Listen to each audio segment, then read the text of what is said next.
கருணாமூர்த்தி தருவாய் கீர்த்தி பகவான் பாபா நீதானையா.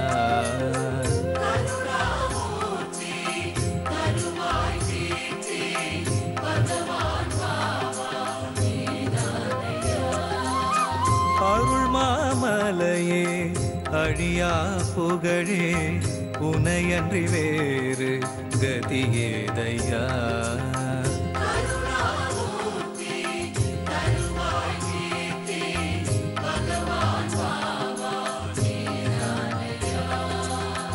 அடியார் வாழ்வில் தடை பல நீக்கும் ஸ்ரீ சாயிநாதன் நீதானையா.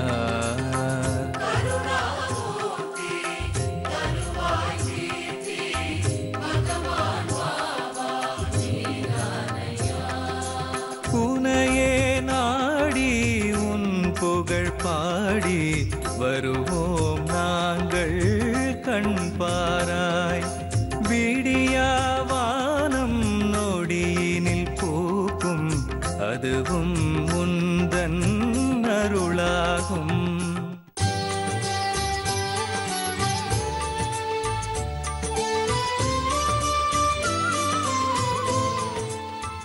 ஜீ தமிழ் தொலைக்காட்சி நேயர்களே அனைவருக்கும் என்னுடைய பணிவான அன்பான வணக்கங்கள். வரம் தருவாய் இறைவா தொகுப்பிலே பாபாவுடைய அற்புதமான லீலையை நாம் பார்த்து கொண்டிருக்கிறோம். நேற்றைய தினம் பார்த்த சம்பவத்தோடு இன்றைய தினம் நாம் பார்க்க போகும் ஒரு வித்தியாசமான ஒரு விஷயம். நாம் நேற்றைய தினம் பார்த்ததில் என்ன சொன்னோம்? பன்றிபுரத்தில் அந்த நூல்கர் பாபாவை பற்றி தவறாக பன்றிபுரத்திலே பேசியது ஷிரடியிலே இருந்த பாபாவுக்கு தெரிந்தது அப்படின்னு நம்ம நேற்றைக்கு சொன்னோம்.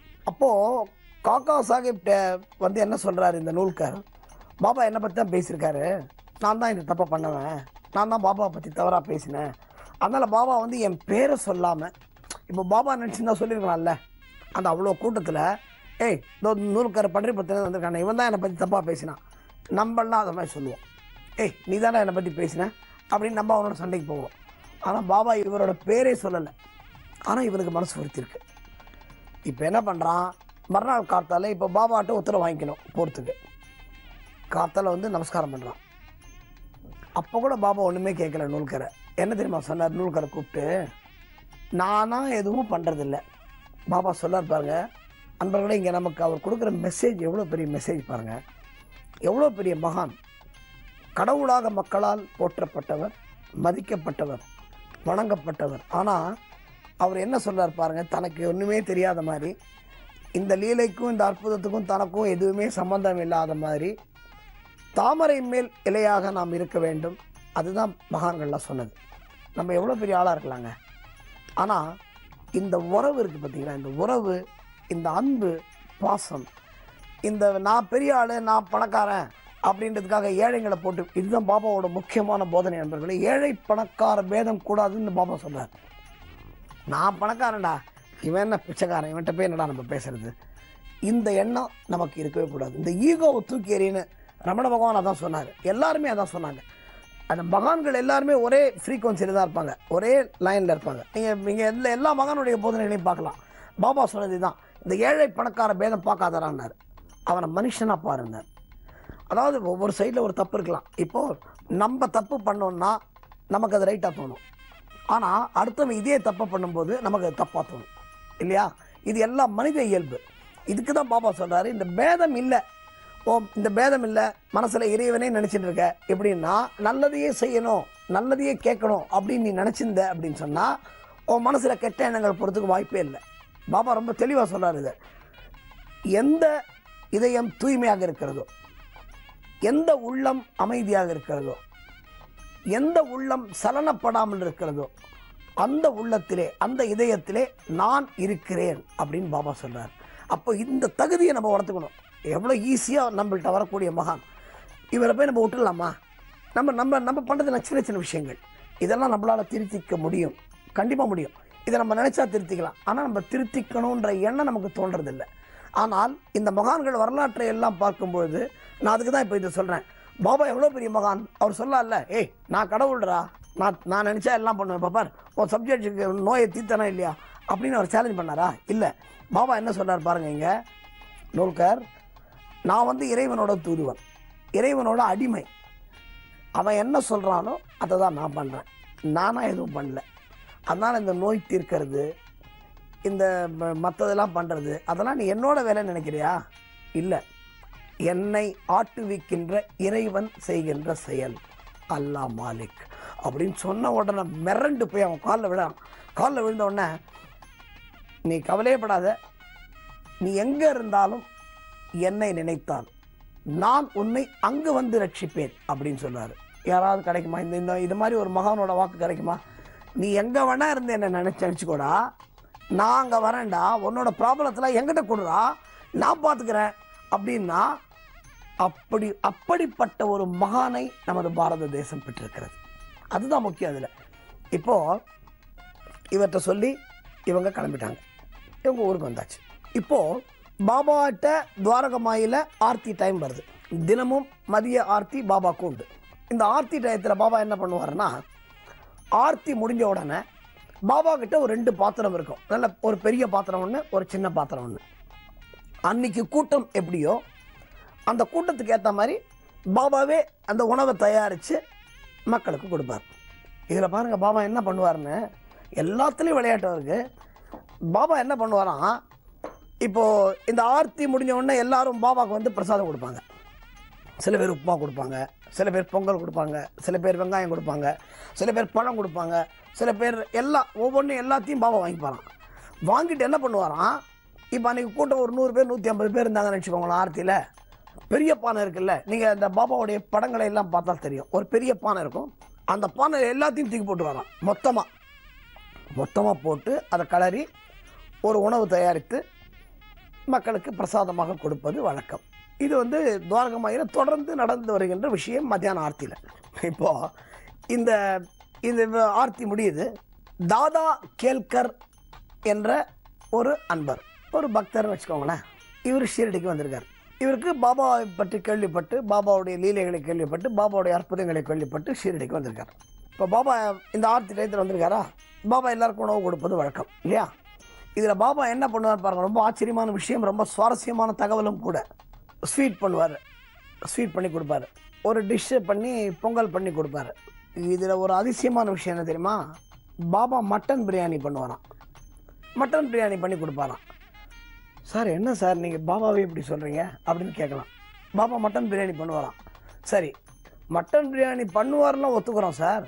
இப்போ இதை வந்து எல்லாரும் கொடுக்கும்போது, இப்போ பாபாவை பார்க்க வருது எல்லா தரப்பு மக்களும் வருவாங்க இல்லையா, எல்லா ஜாதியினரும் வருவாங்க. சில பேர் பியூர் வெஜிடேரியன் இருப்பான், சில பேர் நான் வெஜிடேரியன் இருப்பான். இப்போ இந்த மட்டன் பிரியாணி வந்து வெஜிடேரியன் சாப்பிட்றவனுக்கு போய் வெஜிடேரியன் சாப்பிட்றவன்ட்ட வந்து நான் வெஜிடேரியன் வந்து சேர்ந்துன்னா எப்படி இருக்கும் அவனுக்கு? சொல்லவும் முடியாது, மெல்லவும் முடியாது. அப்போ எப்படி சார் கொடுப்பான்? நண்பர்களே, அதற்கு பாபா ரொம்ப அழகாக பண்ணுவாராம். ரொம்ப சுவாரஸ்யமான விளையாட்டு, ரொம்ப சுவாரஸ்யமான லீலை. இதை தொடர்ந்து நாம் நாளை பார்ப்போம். ஓம் சாய்ராம்.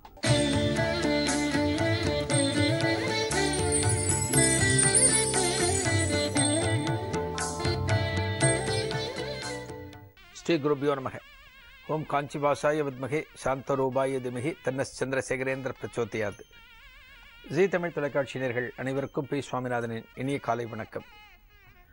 தெய்வத்தின் குரல் நிகழ்ச்சியில் ஒரு புது அனுபவத்தை இன்றைய தினம் நாம் பார்க்க இருக்கோம். மகா சுவாமிகளோட அந்த பரிபூர்ணமான ஒரு அன்பும் ஆசியும் யாருக்கு கிடைச்சதோ அத்தகைய பக்தர்கள் அத்தனை பேரும் ஒரு கிடைத்தற்கரிய இன்பம் நமக்கு கிடைச்சதற்குன்னு அப்படி அனுபவிச்சா, ஒரு தெய்வத்தோட அருளாக இருந்தாலும் ஒரு மகானோட ஆசியாக இருந்தாலுமே இது ரெண்டும் நமக்கு கிடைச்சுடுத்து அப்படின்னா, நமக்கு எத்தனை கோடி கோடியாக பணம் கிடைச்சாலும் கிடைக்காத இன்பம் இதில் கிடைக்கும். ஒரு பணம் என்பது ஒரு தற்காலிகமான இன்பத்தை மட்டுமே நமக்கு கொடுக்கும். ஒரு தெய்வத்தோட அருளோ ஒரு மகானோட அருள் என்பது காலாகாலத்துக்கும் நம்ம மனசுலேருந்து விலகாத அளவுக்கு ஒரு சந்தோஷத்தை கொடுத்துரும். அந்த சந்தோஷம் காலாகாலத்துக்கும் நம்ம மனசில் நிற்கும். அப்பேற்பட்ட சந்தோஷம் அது. மகா சுவாமிகளோட அந்த பரிபூர்ணமான அனுகிரகத்தில் இந்த அனுகிரகமும் பல பேருக்கு கிடைச்சிருக்கு, பல பக்தர்களுக்கு கிடைச்சிருக்கு. மகா சுவாமிகள் சன்னிதானத்தில் ஒரு நாள் ஒரு பெண்மணி, ஒரு முதிய சுமங்கலி பெண்மணி, காஞ்சிபுரத்தில் இருக்கிற பெண்மணி, தினமும் மடத்துக்கு வருவா. மடத்துக்கு வந்துட்டு என்ன பண்ணுவா அப்படின்னா, அந்த தெய்வம் இருக்கக்கூடிய சந்நிதியில் சின்ன சின்ன கோலத்தை போட்டு விடுவா, விளக்குகளை ஏற்றி வைப்பா.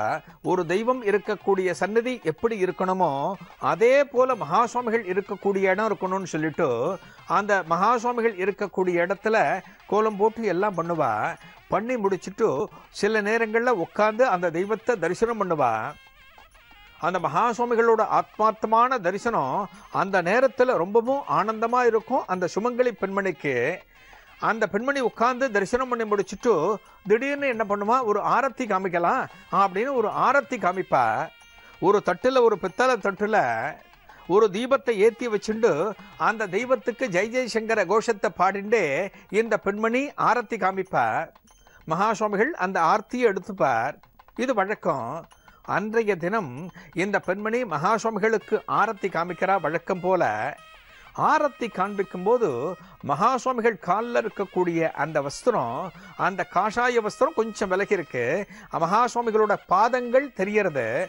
மகாசுவாமிகளோட அந்த கால்களை பார்த்த உடனே, அதாவது கணுக்கால்களை பார்த்த உடனே இந்த பெண்மணிக்கு பகீர்ண ஆகிறது. உலகத்தையே காத்து ரட்சிக்கக்கூடிய நாயகன் மகாசுவாமிகள், சர்வலோக நாயகன். அந்த நாயகனோட கால்களை பார்த்த உடனே இந்த பெண்மணிக்கு பக்குன்னு ஆறுது. ஏன்னா மகாசுவாமிகளோட 2 கால்களுமே யானைக்கால் வியாதி வந்தா எப்படி இருக்கும் அதே போல 2 கால்களும் பெருசு பெருசா வீங்கிருக்கு. இந்த பெண்மணி ஆரத்தி காண்பிக்கும் போது அந்த தீப ஜோதியில எதேச்சையா இந்த கால் தெரியறது. மகாசுவாமிகள்லேருந்து கொஞ்சம் தள்ளி இருக்கிறவளுக்கு சட்டுன்னு தெரியாது. இந்த தெய்வத்துக்கு ஆரத்தி காண்பிக்கும் போது பார்த்துட்டா துடிச்சு போயிட்டா. எத்தனையோ வியாதிகளை இந்த தெய்வம் முறியடிச்சு வைக்கிறது. இந்த தெய்வத்துக்கு ஒரு வியாதி வந்திருக்க, எந்த டாக்டர் இதை போக்க முடியும் அப்படின்னு மனசுக்குள்ள நினைக்கிறா. இவளால் ஒன்றும் பண்ண முடியல. மனசுல அந்த இருந்த அந்த ஏக்கம் கண்ணீரா வெளிப்பட்டு வந்திருக்கிறது. பெரியவாளை பார்த்துட்டு நிற்கிறா. பெரியவா கேட்குறா, என்ன கேட்க தோன்றது? ஏதோ கேட்கணும் போல இருக்கே, என்ன உன் மனசுல ஓடின்னு இருக்குன்னு பெரியவா கேட்ட உடனே அந்த சுமங்கலி சொல்றா, பெரியவா உங்க 2 கால்களை பார்த்த உடனே என்னோட மனசு ரொம்பவும் சங்கடமா இருக்கு. நீங்க எத்தனையோ பேருக்கு ஒரு தன்வந்திரி பகவானா இருந்துட்டு வியாதியை போக்கின்றிருக்கேள். உங்களோட கால்கள் இப்படி இருக்கே, இதை போக்குறதுக்கு டாக்டர் யாருமே கிடையாதா? நீங்க ஏன் இப்படி இதெல்லாம் எடுத்துக்காம இருக்கேள்னு என்னோட மனசுல தோன்றது பெரியவான்னு சட்டுன்னு சொல்லிட்டா. பெரியவா ஒரு புன்னகையை மட்டும் பொத்திட்டு, ஓ அதான விஷயம் அப்படின்னு சொல்லிட்டு, சரி எங்கேயானு போயிட்டு ஒரு அரை மணி நேரம் கழிச்சு இங்கே வா அப்படின்னு பெரியவா அவகிட்ட சொல்லிடுறா. அந்த சுமங்கலி பெண்மணியும் சரி, அது வரைக்கும் பெரியவா பல பேருக்கு தரிசனம் கொடுக்கணும் போல இருக்கு. அந்த பக்தர்கள் தரிசனம் முடிஞ்ச பிறகு தன்கிட்ட நிதானமாக பேசுவா போல இருக்கு. நீ அந்த டாக்டரை வர சொல்லு, அவர்கிட்ட இப்படி ஒரு இதை வாங்கிட்டு வா அப்படின்னு ஏதாவது சொல்லுவா போல இருக்குன்னு நினச்சிட்டு சரி பெரியவான்னு சொல்லிட்டு இந்த பெண்மணி அங்கிருந்து நகர்ந்து போறா. ஒரு அரை மணி நேரம் தாண்டின பிறகு அந்த பெண்மணி திரும்பவும் இந்த இடத்துக்கு வர. மகாசுவாமிகள் சன்னிதானத்தில் பக்தர்கள் குறைஞ்சிருக்கா. அவ்வளவா பக்தர்கள் இல்லை. இந்த சந்நிதிக்கு வந்த பிறகு மகாசுவாமிகளுக்கு முன்னால உட்கார்றா. மகாசுவாமிகளோட கால்கள் தெரியல, வஸ்திரம் மூடி இருக்கு. இந்த பெண்மணி, ஆஹா மகாசுவாமிகள் இதான நம்ம கிட்ட ஒரு சொல்லுவார், ஏதான ஒரு உபாயத்தை பண்ணி இந்த கால்களோட இந்த வீக்கம் வற்றுவதற்கு நாம் ஏதானு பண்ணியே ஆகணும். உலகத்தில் உள்ள அத்தனை பேரோட வியாதிகளை எடுக்கிறவருக்கே ஒரு வியாதினா அது எப்படி நம்மால் தாங்க முடியும்? எப்படியும் நாம் இதுக்கு ஒரு தீர்வு கண்டுபிட்டு தான் இங்கேருந்து போகணும்னு உட்கார்றா. மகாசுவாமிகள் இந்த பெண்மணியை பார்த்த பிறகு, ஓ நீ வந்துட்டியா, நான் உன்னை இப்போ தான் கவனிக்கிறேன் அப்படின்னு சொல்லிட்டு மகாசுவாமிகள் என்ன பண்ணுறார், தனது வஸ்திரங்களை மெல்ல விலக்கி 2 கால்களையும் நீட்டி அந்த பெண்மணிக்கு காமிக்கிறார். அந்த பெண்மணிக்கு ஆச்சரியத்தின் உச்சிக்கு போறா. அந்த பெண்மணியால் நம்ப முடியல. இந்த 2 கால்களையும் பார்த்துட்டு அந்த பெண்மணி பேச்சு மூச்சு இல்லாமல் நிற்கிறா. எப்படி பெரியவா, இந்த 2 கால்களுமே பழைய நிலைக்கு வற்றி போய் காணப்படுகிறது. இந்த 2 காலில் சித்த நாளைக்கு முன்னாடி நான் பார்த்தேனே, வீக்கம் பார்த்தேனே, யானைக்கால் மாதிரி 2 காலும் வீங்கி இருந்ததே, அந்த வீக்கம் எப்படி இங்கே போச்சு அப்படின்னு ஆச்சரியமா சொல்லும்போது மகாசுவாமிகள் ஒன்றுமே பதில் சொல்லலை. அப்போ அப்படி இருந்தது, இப்போ இப்படி மாறிடுத்து, நீ ஒன்றும் பயப்படாத அப்படின்னு பெரியவா அந்த பெண்மணிக்கு பிரசாதத்தை கொடுத்து அங்கிருந்து அனுப்பிச்சி வச்சாலாம். இந்த பெண்மணியோட கவலையை மகாசுவாமிகள் பார்த்துட்டு, ஒரு தெய்வத்துக்கு இப்படி இருக்கே அப்படிங்கிற அந்த பெண்மணியோட கவலையை பார்த்துட்டு அந்த பெண்மணி அங்கிருந்து போன பிறகு ஒரு அரை மணி நேரம் கழிச்சுவான்னு சொன்னா இல்லையா, அந்த பெண்மணி போன பிறகு மகா சுவாமிகள் ஒரு பத்மாசனத்தில் உட்கார்ந்து சில நிமிடங்கள் ஒரு தவத்தை செய்ய அந்த வீக்கமானது மெல்ல மெல்ல மெல்ல படிப்படியாக இறங்கி ஒரு சாதாரணமான கால் எப்படி இருக்குமோ அது போல மாறிடுத்து. இந்த அரை மணி நேரம் கழிச்சு இந்த பெண்மணி வரும்போது மகா சுவாமிகளோட கால்கள் ஒரு இயல்பான நிலையில இருக்கு. ஒரு மகான்களால் எந்த நிலையிலையும் எப்படி வேண்டுமானாலும் மாற முடியும், எந்த நிலைக்குள்ளேயும் போக முடியும் அப்படின்னு இருந்தாலுமே கர்மாவை மகா சுவாமிகள் உட்பட எல்லா மகான்களுமே அனுபவித்து தான் வந்திருக்கிறார்கள். ஆனாலும் இந்த வீக்கத்தை மட்டுமே இந்த பெண்மணி கேட்டுக்கொண்டதற்கிணங்க, இந்த பெண்மணியின் கண்கள்லேருந்து ஜலம் வந்ததற்கிணங்க, ஆஹா இவ்வளவு கவலைப்படுறாளேன்னு சொல்லிட்டு மகா சுவாமிகள் ஒரு பத்மாசன கோலத்தில் உட்கார்ந்து தவம் செய்து அந்த வீக்கத்தை வடிய வைத்து அந்த பெண்மணியின் மனம் சந்தோஷப்படும்படியாக அந்த கால்களையும் காமிச்சு ஒன்றும் கவலைப்படாதுன்னு மகா சுவாமிகள் அனுப்பிச்சு வச்சாராம். ஒரு உண்மையான பக்தி அப்படின்னா ஒரு தெய்வத்துக்கு ஏதான ஒரு கஷ்டம்னா கூட நாம வருத்தப்படணும். நாம் வணங்குகின்ற மகான்களுக்கு ஒரு கஷ்டம் அப்படின்னா நாம வருத்தப்படணும். இவர்கள்லாம் உயர்ந்த நிலையாச்சே, இவர்களால் என்ன வேண்டுமானாலும் பண்ணிக்கொள்ள முடியும் அப்படின்னு நாம நினைக்கக்கூடாது. உண்மையான பக்தி அப்படின்னா எந்த காலத்திலையும் யாருக்கும் கண்ணப்பன் இல்லையா. இப்போ கண்ணப்ப நாயனார் எப்படின்னா அந்த தெய்வத்துக்கு பார்த்த உடனே கண்கள்லேருந்து ரத்தம் முடிகிறதுன்னு தனது கண்ணை பிச்சு வச்சார் இல்லையா. அது போன்ற ஒரு நிலை நமக்கு வரணும். அது பக்தியோட உச்சம் எப்படின்னா எந்த தெய்வத்துக்கும் ஒரு இடர் ஏற்படக்கூடாது, எந்த மகானுக்கும் ஏற்படக்கூடாது. அத்தகைய நிலை நமக்கு வரணும். அடுத்த தெய்வத்தின் குரல் நிகழ்ச்சியில் ஒரு புதிய அனுபவத்தோடு சந்திக்கலாம். நன்றி, வணக்கம். ஜெயராமன் பெயரை சொல்வான், காற்றினில் அவனே கலந்தே இருப்பான். ஸ்ரீ ஜெயராமன் பெயரை சொல்வான், காற்றினில் அவனே கலந்தே இருப்பான். ஸ்ரீ ஜெய் ஹனுமான் திருவடி போற்றி, ஸ்ரீ ஜெய் ஹனுமான் திருவடி போற்றி. பக்தியில் பணிவோம் மலர்களை சாற்றி, ஸ்ரீ ஜெயராமன் பெயரை சொல்வான், காற்றினில் அவனே கலந்தே இருப்பான்.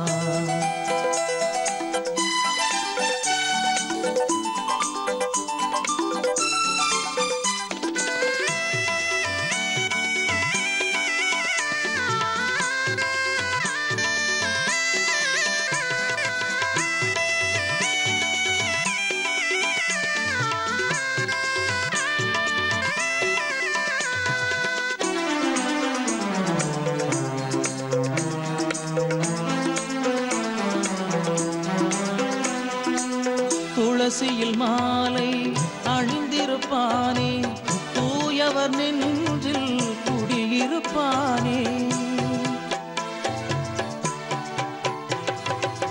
துளசியில் மாலை அணிந்திருப்பானே, தூயவர் நெஞ்சில் குடியிருப்பானே.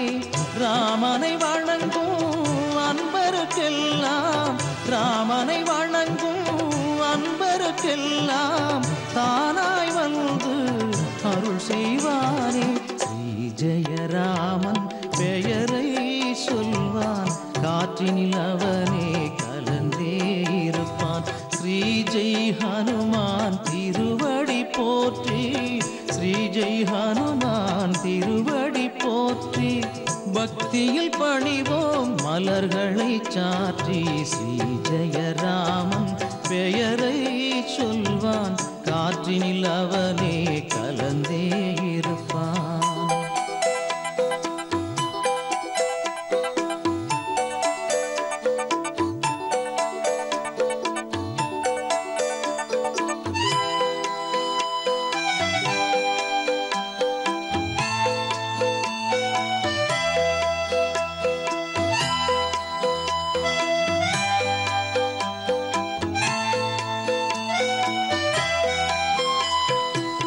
எண்ணிய யாவும் நிறைவாய் நடக்கும், எண்ணங்கள் யாவும் இனிதாய் பலிக்கும். எண்ணிய யாவும் நிறைவாய் நடக்கும், எண்ணங்கள் யாவும் இனிதாய் பலிக்கும். பண்ணிய பாவம் பறந்திடச் செய்வான், பண்ணிய பாவம் பறந்திடச் செய்வான். பதம் பணிந்தோர்க்கு துணையாய் வருவான். ஸ்ரீ ஜெயராமன் பெயரை சொல்வான், காற்றினில் அவனே கலந்தே இருப்பான். ஸ்ரீ ஜெய் ஹனுமான் திருவடி போற்றி, ஸ்ரீ ஜெய் ஹனுமான் திருவடி போற்றி. பக்தியில் பணிவோம் மலர்களை சாற்றி, ஸ்ரீ ஜெயராமன் பெயரை சொல்வான், காற்றினில் அவனே கலந்தே இருப்பான்.